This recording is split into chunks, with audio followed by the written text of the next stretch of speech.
Assalamu alaikum, this is Minahal Irfan. I am your computer teacher. So we are doing our chapter number 2, user interaction, and today our topic is relational operator. अब हम देखेंगे relational operator क्या होता है. Relational operators compare two values to determine the relationship between values. ये दो values को आपस में कंपेयर करता है, मवाजना करता है, ये देखने के लिए, उसका रिलेशनशिप देखने के लिए, और ये देखने के लिए अब रिलेशनशिप में क्या बात आ जाती है. रिलेशनशिप में आता है कि क्या वो दोनों वैल्यूज़ इक्वल हैं या नहीं इक्वल, या अगर कोई एक उससे बड़ी है तो वो हमें पता लगेगा. Greater than, less than. Relational operator identify either the values are equal, not equal, greater than और less than one another. Relational operator हमें आइडेंटिफाई करके बताता है कि अगर ये दो वैल्यूज़ एक दूसरे से बड़ी हैं, छोटी हैं, इक्वल हैं, नहीं इक्वल, ये सारा हमें रिलेशनल ऑपरेटर बताता है. C language allow us to perform relational operators on numeric and character data type. हम लोग जो सी प्रोग्रामिंग लैंग्वेज पढ़ रहे हैं ना, उसमें हमें न्यूमेरिक और कैरेक्टर डाटा टाइप पे रिलेशनल ऑपरेटर करेंगे. Table 2.3 presents relational operator in C language and their description. Table number 2.3 देखें रिलेशनल ऑपरेटर का और उसकी डिस्क्रिप्शन का मतलब डिटेल्स वगैरह. सबसे पहले हमारे पास है is equal to. Double is equal को हम लोग इज़ इक्वल कहेंगे, और जो सिंगल इज़ इक्वल है ना, लाइक हार्डली इज़ इक्वल, उसको हम लोग असाइनमेंट ऑपरेटर पढ़ेंगे. उसके बाद है एक्सक्लेमेटरी और इज़ इक्वल को हम लोग कहेंगे not equal.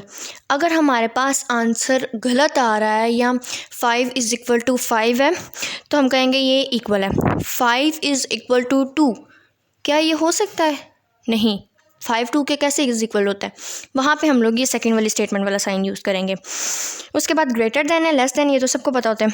Greater than is equal to कि क्या ये इससे ग्रेटर देन है या इसके इक्वल है. Less than is equal to कि ये उसके लेस देन है या इक्वल है.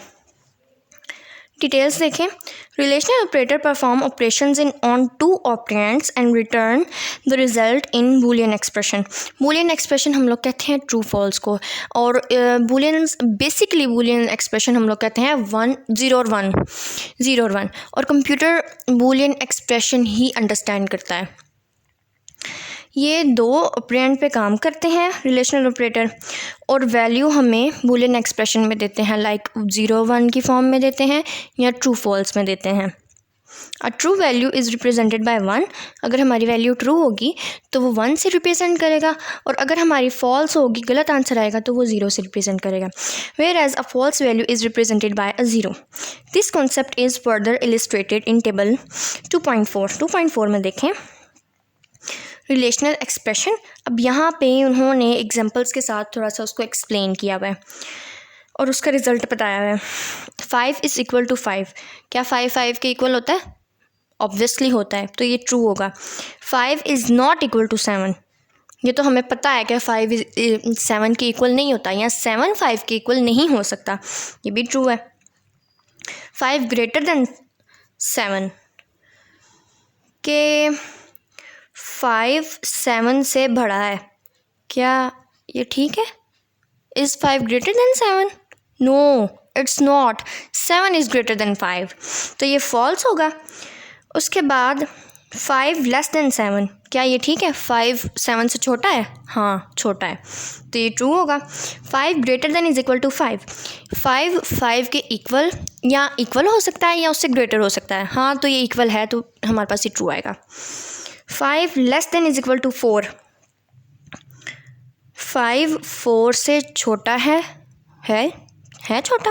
नहीं. या 5 4 से छोटा है या इक्वल है? नहीं, ये रॉन्ग स्टेटमेंट होगी, तो यहाँ पे फॉल्स आएगा. अब जहाँ जहाँ पे ट्रू है वहाँ पे 1 1 आएगा, और फॉल्स की जगह पे हम लोग 0 यूज़ करेंगे. Assignment operator and equal to operator. मैंने आपको अभी पहले बताया है कि जो सिंगल इज़ इक्वल का साइन है उसको हम लोग कहते हैं असाइनमेंट ऑपरेटर, और जो डबल है ना, उसको हम लोग कहते हैं is equal to operator. In C language double is equal to sign is use to check for equality of two expression. ये दो एक्सप्रेशन को चेक करता है कि ये इक्वल हैं या नहीं है, इक्वल हैं या नहीं. बस double is equal to sign है, यही चेक करके हमें बताना है कि इक्वल हैं या नहीं. जबकि whereas assignment operator assign the value of expression on right side to the variable on left side। जबकि ये जो सिंगल इज इक्वल टू का साइन है वो हमें क्या बताता है कि क्या लेफ़्ट वाली वैल्यू राइट साइड पे मतलब असाइन कर रही है या नहीं। लाइक हमारे पास अगर एक एग्जांपल के तौर पे लेते हैं x is equal to 2+3, x is equal to 2+3, तो हमने राइट साइड पे 2+3 है ना, 2+3 को हम लोग पहले सॉल्व करेंगे, फिर हमारे पास x की वैल्यू आएगी और x की वैल्यू क्या होगी, x इज़ इक्वल टू 5। तो किसी को वैल्यू असाइन करना, जैसे कि हमने x को 5 वैल्यू असाइन की है, इसको हम लोग कहेंगे इज़ इक्वल टू, और डबल इज़ इक्वल टू को कहेंगे कि ये इक्वल है या नहीं। Like 5 is equal to 5, 10 is equal to 10, इस तरह। आगे है double is equal to operator check whether left and right operand are equal और नॉट। वही जो मैंने आपको बताया कि डबल ये देखता है कि राइट और लेफ़्ट आपस में इज़ इक्वल हैं या नहीं है। Single is equal operator assign right operand to the variable. जो सिंगल होता है ना ऑपरेटर, उसमें जो वैल्यू होती है वो लेफ़्ट ऑपरेटर को असाइन की होती है। Like x is equal to 5, कि x की वैल्यू 5 है। इंपॉर्टेंट नोट देखें, we can also use printf function to show the result of the relational expression. हम लोग प्रिंटफ फंक्शन में भी रिलेशनल ऑपरेटर्स को यूज़ कर सकते हैं या करते हैं। For example look at the following example. पहले वाली स्टेटमेंट देखें, मॉड्यूल डी, उसके बाद 5 इज़ इक्वल टू 5। अब यहाँ पे ये जो डबल स्लैश है, इसका मैंने आपको बताया था, इसको कमेंट्स कहते हैं। लाइक ये प्रोग्रामिंग में शो नहीं होते, लेकिन ये बस समझाने के लिए होते हैं कि इसका मतलब क्या है। 5 इज़ इक्वल टू 5, 5 के इक्वल है, हाँ है, तो इसका आंसर हमारे पास 1 आएगा। लाइक ये स्टेटमेंट ट्रू है। 5 ग्रेटर देन 7, क्या 5 7 से ग्रेटर देन हो सकता है? नहीं, तो इसका आंसर आएगा 0 में, फॉल्स होगा ये।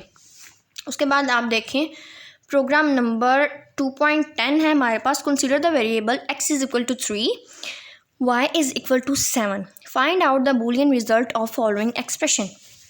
अब हमारे पास x की वैल्यू 3 है और y की वैल्यू 7 है। अब हमने ये जो जितने भी इन्होंने एक्सप्रेशंस दिए हुए हैं ना, उनमें ये वैल्यूज़ पुट करनी है और हमने बताना है कि क्या ये ट्रू है या फॉल्स है। इसका आंसर 1 में आएगा या 0 में आएगा। अब ये देखें, पहली वाली स्टेटमेंट हमारे पास है 2 + 5 ग्रेटर दैन y, के 5 और 2 को प्लस करें तो हमारे पास 7 आता है। 7 ग्रेटर दैन y है, 7 से ग्रेटर दैन है, नहीं, 7 के इक्वल है, इसीलिए ये फॉल्स है। उसके बाद दूसरी है x is not equal to bracket में y - 4। x की क्या वैल्यू है, 3 is not equal to 7 - 4, 7 - 4 3 is not equal to 3। क्या 3 के इक्वल नहीं है? 3 के इक्वल है, इसका मतलब ये भी फॉल्स है। थर्ड वन है -1 less than x, -1 less than 3।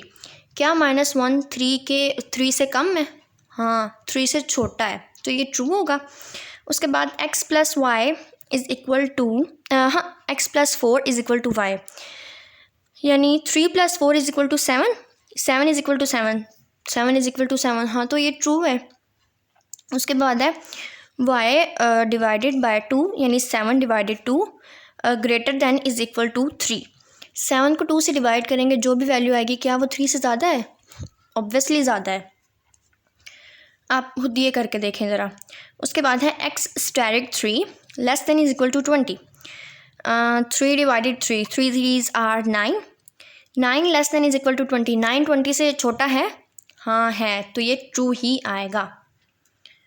I hope आपको समझ आई हो। ये प्रोग्राम बहुत इजी हैं, आपने इन सबको ये एक ही तो है, बल्कि आपने इसको अच्छी तरह करना है, और ये MCQs के लिए इंपॉर्टेंट, MCQs में आ सकते हैं ये।